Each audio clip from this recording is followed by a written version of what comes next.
You ask Tiger to solve. This deals with linear equations with one unknown. The final result is k equals -1/17. Let's solve it step by step.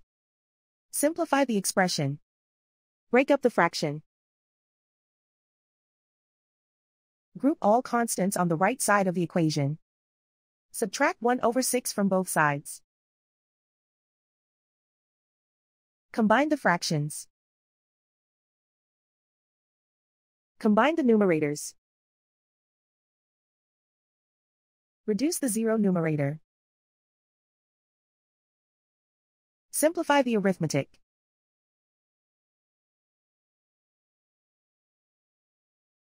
Isolate the k. Multiply both sides by inverse fraction 6/17. Group like terms. Multiply the coefficients.